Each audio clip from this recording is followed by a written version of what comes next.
Essa história, ela é uma parábola. Jesus, ele conta uma história. A parábola, às vezes, pode ser uma coisa que aconteceu e você traz ali para um contexto, ou pode você usar uma história para exemplificar algo. Jesus fazia muito isso, para ensinar, para ficar mais fácil de entender. O que é que Jesus está falando com relação a esses dois filhos e ao pai? Ele está falando sobre esse convívio nosso, de igreja. Jesus estava ali implantando a igreja. Jesus estava dizendo como deveria ser o nosso convívio, irmão com irmão. Ele não está falando aqui de família, com relação ao seu familiar nosso, carnal. Ele pega exemplo familiar para dizer como é que a igreja deve se comportar. Então ele diz, o pai tem os dois filhos aqui, esse filho se comporta desse jeito, esse de outro. Aí ele está dizendo como a gente deve agir. E aí nesse segundo tópico, que diz que muitos estão na igreja, mas com o coração cheio de amargura, eu estava lembrando, quando eu era adolescente, a minha mãe, ela sempre fez parte dos grupos de oração da igreja. O grupo de oração eram senhoras já com uma certa idade, a maioria e tal. E aí minha mãe disse assim, olha, a gente precisa orar muito pelos jovens. Nós precisamos orar pelos jovens. Porque os jovens, eles são bombardeados todos os dias, eles são tentados todos os dias, eles são pressionados todos os dias e a gente precisa orar. E na época, a nossa igreja tinha 100 jovens. E minha mãe disse, a gente tem que orar, porque não é fácil, numa época como hoje, ter 100 jovens na igreja e tal. Aí uma senhora, que não perdia uma oração, daí o meu trauma na minha adolescência com oração, porque o pior povo da igreja era o povo que gostava de orar. Eu criei um trauma sobre isso, porque as piores pessoas da igreja era o povo da oração. Aí eu ficava comigo, eu não quero orar não, porque quanto mais esse povo ora, mais ruim fica. Foi isso que criou na minha mente. Eu digo, eu não quero orar. Deus teve que trabalhar muito na minha vida, porque na minha cabeça de adolescente, quanto mais ora, eram as pessoas mais fofoqueiras, mais linguarilda, mais chata. E como em toda regra há exceção, eu quero excetuar aqui a minha mãe e alguns poucos irmãos, né, que eram pessoas realmente de oração e de vida com Deus e de caráter transformados, mas infelizmente eles eram a minoria. Num casa, Jesus orava e estava conectado com Deus. E toda pessoa que ora, toda pessoa que é conectada com Deus, ela precisa ser diferente. Porque com quem é que esse povo está conversando? A minha pergunta é essa. Se quanto mais você ora, mais ruim você fica, com quem tu está falando? Esta é a minha pergunta. Vive no monte, vive em jejum, com quem tu está falando? Era isso que ficava na minha mente. Não, porque essa pessoa está piorando. Então ela está falando com alguém que não, Deus não é.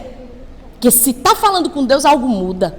Gente, a oração é para fortalecer, é para manter comunhão com Deus, é para ouvir Deus. Como é que você, com tudo isso, você piora? Não. Então era essa a minha mentalidade. Essa senhora, quem quiser que venha orar, porque eu não vou orar por ninguém não. Cadê que eles estão aqui orando? Eu estou aqui, ó, meu joelho tem 2 feridas de orar. Olha, 2 feridas de orar. Eu olhei assim, obrigação. Você entende a diferença?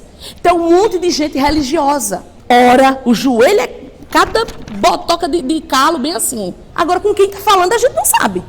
Porque a pessoa pode estar ali no monólogo, né? Só falando, mas não está ouvindo nada. Porque eu não acredito nessa oração onde Deus não fala. Que a oração, para mim, é eu falo, mas eu ouço Deus falar. Eu tenho que parar para ouvir Ele falar. Ele tem que me dar a instrução. Se eu fui orar e eu fui buscar alguma coisa, eu tenho que parar. Agora, eu acho que esse povo deve não deixar Deus falar. Deve ficar ali, não sei quanto tempo, ora, e depois você levanta e tchau. E Deus fica lá, tá bom. É, legal, foi bom.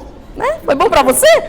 Você achou legal esse momento que você ficou aqui? Então tá bom. Né? Quis desabafar? Beleza, agora não ouviu nada que Deus falou. Continua agindo mesmo. Porque imagine, se você chega... Imagine, vamos fazer uma oração. Deus, eu quero que o meu temperamento seja mudado. Eu quero que o Senhor mude esse problema que eu tenho aqui. Me ajuda, Senhor. Me ajuda a mudar isso. O que é que eu preciso fazer para mudar? Deus não vai orientar você, não. Nem que seja através da palavra. Nem que Ele use alguém. Deus vai falar. Então, como é que você ora, pede e nada não muda? Porque você não está ouvindo. Porque Deus fala. Agora, o jeito que Ele fala é o jeito dEle. Agora que Ele fala, fala. Então, quanto mais a gente ora, melhor a gente fica. Se a gente ora e a gente piora, ou não sai do canto, é porque a gente não está fazendo do jeito certo, a gente está sendo religioso, como essa mulher. Aí minha mãe disse, não, irmã, a gente está aqui, nós somos um grupo de intercessão. É para isso que nós existimos, para orar pelos jovens. É lógico que os jovens não vão ter o mesmo entendimento de oração, ter o mesmo entendimento de compromisso com a pessoa adulta. Minha mãe estava dizendo ali, a gente tem que orar para que eles tenham esse entendimento. Só que assim como eu via que aquilo era uma obrigação religiosa, os outros também viam. Porque muita coisa, como o Vitor falou, muita coisa a gente faz porque a religião diz que tem que fazer, mas a gente às vezes nem entende por que está fazendo. E é isso que acontece em qualquer igreja, seja ela evangélica ou não, onde não se é ensinado, mas é só imposto. Você tem que fazer. Por quê? Porque você tem que fazer. Não é assim. A Bíblia nos manda obedecer e ela diz o caminho que a gente tem que seguir. E por que a gente tem que seguir esse caminho? Não tem essa coisa, não, faça isso e pronto. A gente precisa ter uma instrução. E é isso que Jesus veio para mostrar. Peraí, está errado.